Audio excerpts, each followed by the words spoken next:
reçu des accords en RDC, fait feu vert. Mais il y a un problème fondamental qui se pose. Lorsqu'il envoie les éléments, en droit, nous savons que la République centrafricaine avait une constitution. Le chef des armées et celui qui a le pouvoir de mettre en mouvement les troupes, c'est le président Patassé, comme dans toutes les constitutions africaines qui ont copié la constitution de Gaulle de 1958. Le chef des armées, celui qui a le pouvoir de mettre les militaires en guerre, c'est le président Patassé. Lorsqu'on lui envoie des troupes, il y avait un chef d'état-major. Les chefs en droit constitutionnels centrafricains et africains, ce sont les troupes du MNC ont été mis à la disposition de l'État. Permettez, là vous êtes déjà en train de parler des responsabilités. On va y revenir parce qu'il y a tout un chapitre. Non, je suis en train d'expliquer. Si vous voulez, on gagne le temps. Ce que nous pouvons dire, c'est quoi sur l'arrestation, les circonstances de l'arrestation. C'est ce qui serait beaucoup plus intéressant. Mais quand il va à Bruxelles, nous apprenons qu'on l'a arrêté. Bemba est arrêté et on avance ce mobile que ses troupes et Jean-Pierre Bemba a pris le commandement. Il aurait même ordonné à ses troupes de violer et de tuer. Nous sommes posé la question, on a été surpris en tant qu'avocat de la défense. Nous disons, tu vois un peu ce lien. Comment des troupes mises à la disposition d'un État souverain peuvent être dirigées par un chef qui se trouve dans un autre pays? Déjà, conformément à ce que nous appelons en droit, pour nous les avocats, la présomption d'innocence, ça pose un problème. Parce que pratiquement, on ne peut pas vraiment nous convaincre que dans un État qui a reçu une aide étrangère, que ce soit ceux qui ont donné l'aide, alors qu'il y a un chef d'état-major général, alors qu'il y a un président de la République censé mettre le tout en mouvement, que c'est lui qui soit l'auteur. Parce que quand vous prenez même les dispositions internationales et même chez nous en matière de présomption d'innocence, pour les détentions préventives, l'article 27, on dit l'accusé du Code de procédure pénale du Congo, on dit l'accusé ne peut être mis en détention préventive que lorsqu'il existe contre lui des indices sérieux de culpabilité. Nous avions vu que c'était louche parce que, sans entrer dans le fond de l'affaire, en tout cas, il ne pouvait pas y avoir d'indices sérieux de culpabilité que Bemba a violé et que Bemba a commandité les opérations telles que l'accusation le présentait. Donc pour nous, on dirait que ce n'était pas la présomption d'innocence, mais c'était un principe contraire au principe de présomption de culpabilité. Maître Ley, pendant qu'on arrêtait Bemba, quelques jours après son arrestation, même quelques mois, on a parlé d'un mandat sous scellé. Qu'est-ce que c'était exactement? Oui, parce que vous savez, il y a le secret quand même des enquêtes au niveau de la CPI. Quand le procureur a mené ses enquêtes, il a cherché à réunir ses preuves et qu'il estime, d'après son intime conviction, qu'il a des indices sérieux de culpabilité, il établit son mandat. Et le mandat est fermé. Et on cherche l'occasion pour arrêter l'individu.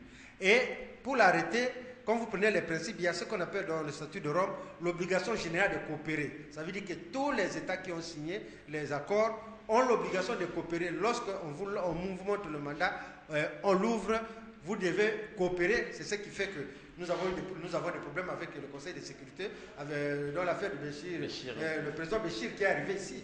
Nous avions l'obligation, notre procureur général, et puis l'auditeur général des forces armées, puisque c'est eux les organes de coopération, les infractions de la compétence de la CPI étant de la compétence des tribunaux militaires de la RDC. Donc nous avions l'obligation d'arrêter le président El Béchir et on allait ouvrir le mandat qui était sous scellé pour que nous puissions le livrer. Merci, voilà. Merci Maître Ley. Nous allons passer du côté de notre chercheur sur les questions de la justice internationale, M. Désiré Kazadi. Avec votre regard de chercheur, qu'est-ce que l'arrestation de Jean-Pierre Bemba vous a inspiré? Parce qu'il a été dit après cela que le procureur Moreno Campo aurait voué une crainte, une haine viscérale envers Jean-Pierre Bemba, et cela a suscité beaucoup d'autres polémiques là-dessus. Est-ce que, M. Désiré Kazadi, les choses devaient se passer de cette manière? Est-ce que cela n'établit pas un précédent fâché dans la suite de l'action de la justice internationale? Merci beaucoup. la question. Je sais, bon, je ne voudrais pas ici dire que le procureur voit une haine viscérale à l'endroit de Jean-Pierre Bemba. Je l'ai rencontré à Bunia lorsqu'il est... Ça a été dit a posteriori. Ça a été dit. Bon, écoutez, moi j'étais avec le procureur au Campo quand il est arrivé ici à Bunia. J'étais avec lui. Je n'ai pas senti la haine qu'il aurait vis-à-vis de Jean-Pierre Bemba. C'est lui l'accusation. Il a fait son travail. Mais je crois qu'en fait, ici, le problème, c'est quoi? J'ai suivi l'un de co-débatteurs tout à l'heure dire que le mandat d'arrêt a été émis par les procureurs. Je voudrais juste préciser, avant que je n'entre dans le vif du sujet, que le mandat d'arrêt n'est pas, au niveau de la CPI, n'est pas émis par le procureur, c'est plutôt par la chambre, en l'espèce la chambre préliminaire. Et à la question posée par Jean-Pierre il parle d'un mandat sous scellé. Effectivement, au regard des instruments qui réglementent le fonctionnement de la Cour pénale internationale, lorsqu'on parle d'un mandat qui est sous scellé, ça veut simplement dire que c'est un mandat qui révèle la confidentialité. Un mandat n'est décelé que lorsqu'on arrête les suspects.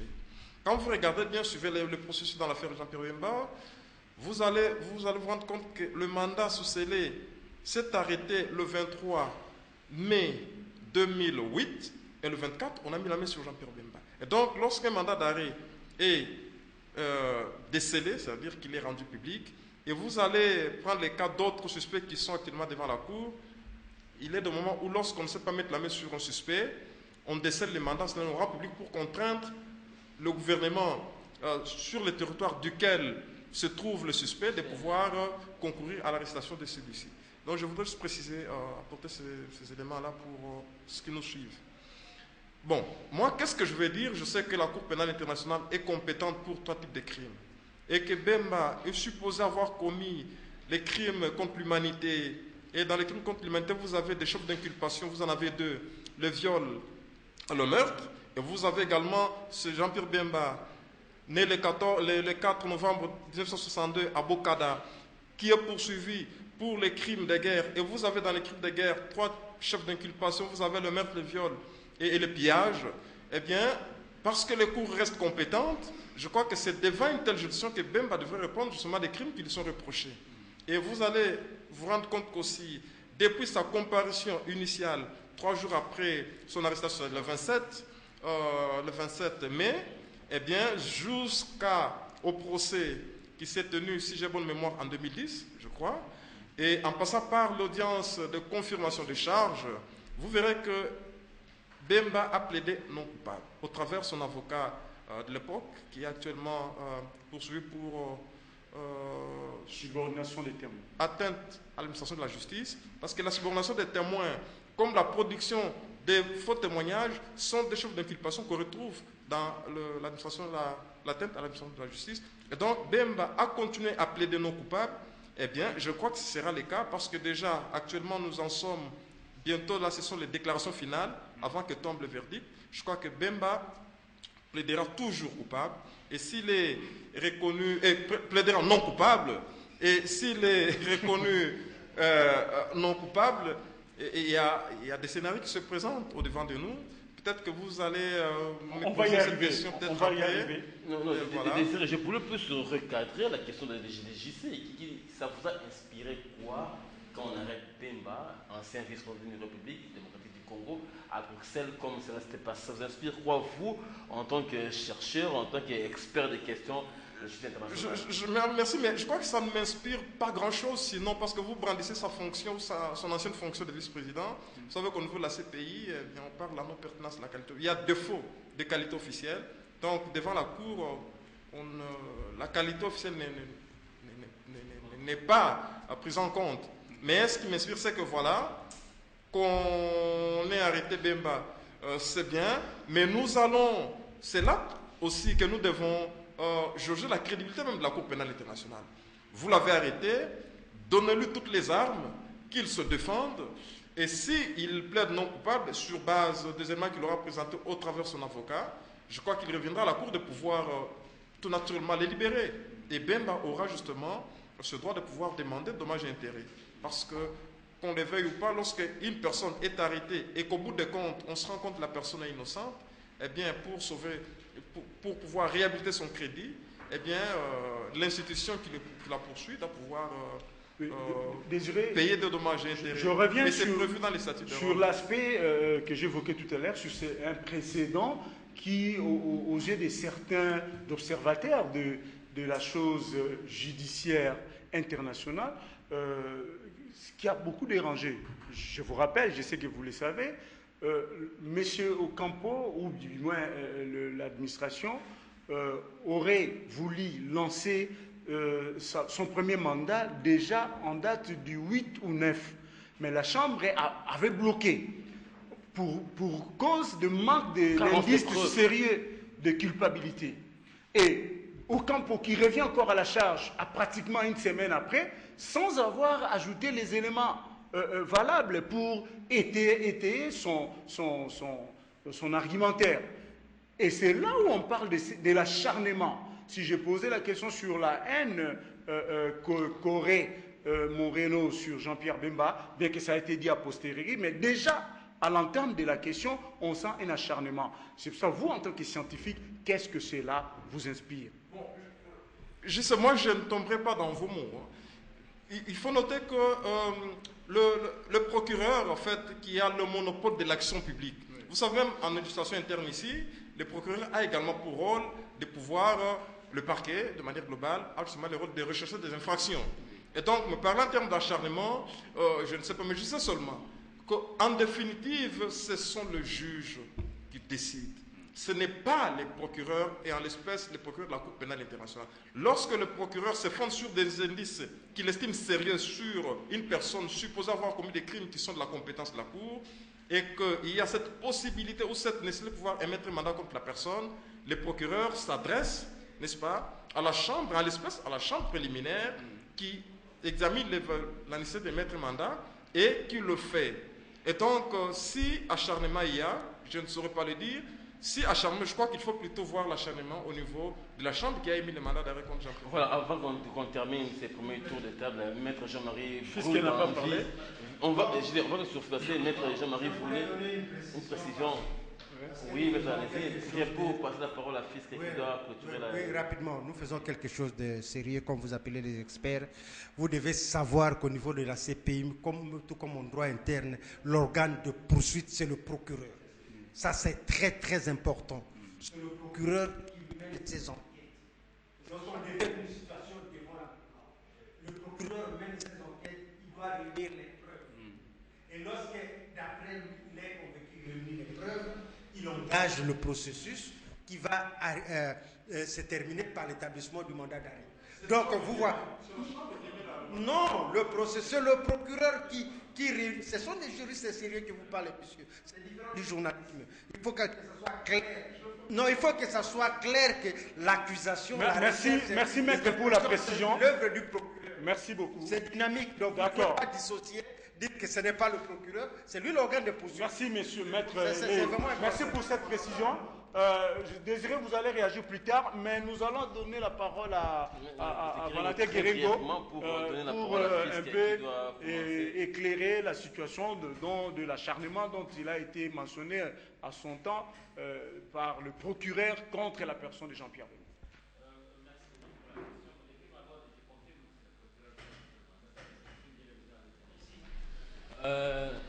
L'acharnement à ce vrai, pourquoi vous l'avez dit, le 8 mai, le procureur a sollicité auprès de la Chambre. Le procureur sollicite auprès de la Chambre.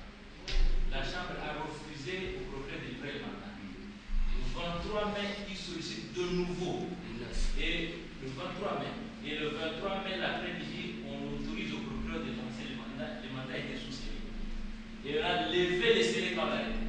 J'ai précisé d'abord pour la différence entre mandat sous-scellé et mandat, parce qu'il a dit que tous les mandats sont sous-scellés, c'est faux. Je vous donne l'exemple d'Abou Garba. C'est le seul qui est allé comparaître à volonté et qui a gagné le procès.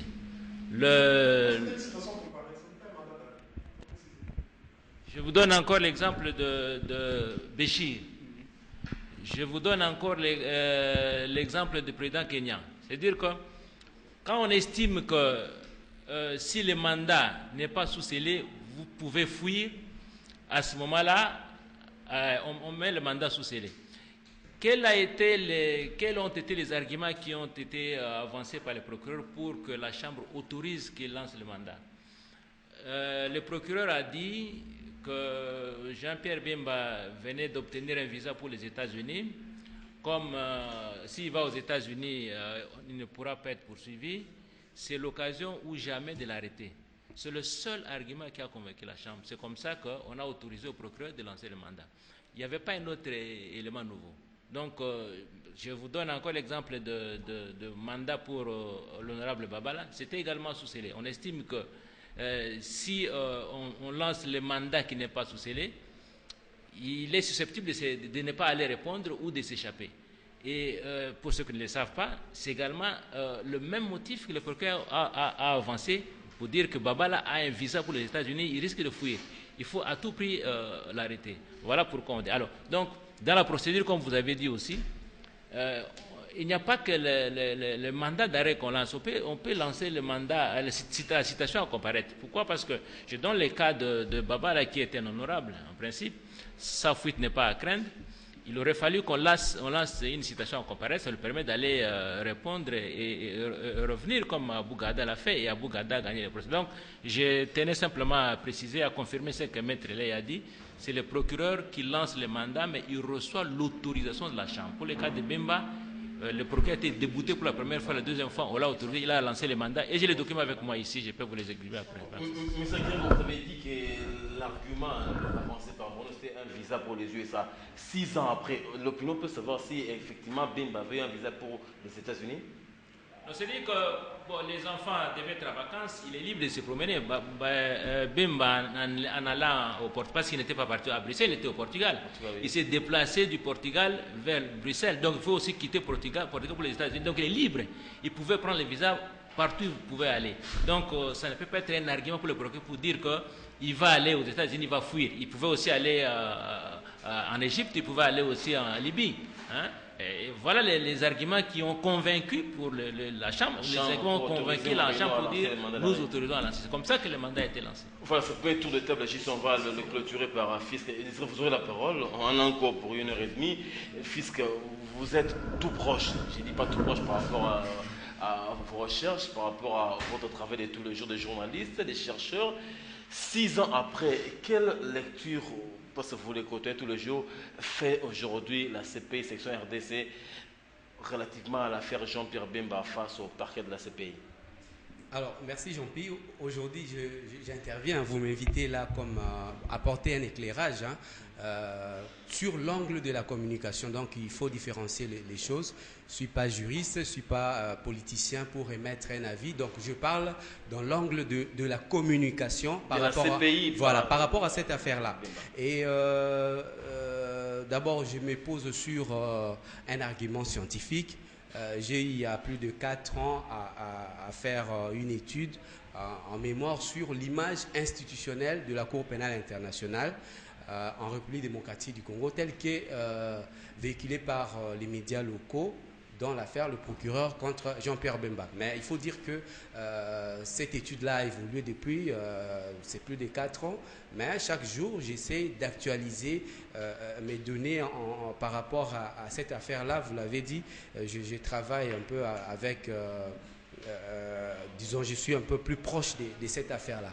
Alors, c'est dire que je vais parler dans l'angle de la communication par rapport à cette affaire-là, comment ça a été perçu par l'opinion et les différentes communications faites, que ce soit bien du côté du procureur de l'accusation et de la défense, même de la représentation des victimes et même des politiques qui sont proches de Jean-Pierre Bemba, pour ne pas dire de l'opinion tout simplement. Mais dans un premier temps, j'aimerais préciser par rapport à ce que mon voisin Désiré Kazadé a dit, par rapport à la compétence de la CPI, il n'y a pas seulement 3 crimes, il y a un 4e crime qui a été ajouté, les crimes d'agression dont il n'a pas fait mention. Alors, par rapport à la levée de scellé, Maître Eley l'a souligné, hein, ça ne fonctionne pas intimement avec l'arrestation. Ça n'a rien à voir avec l'arrestation.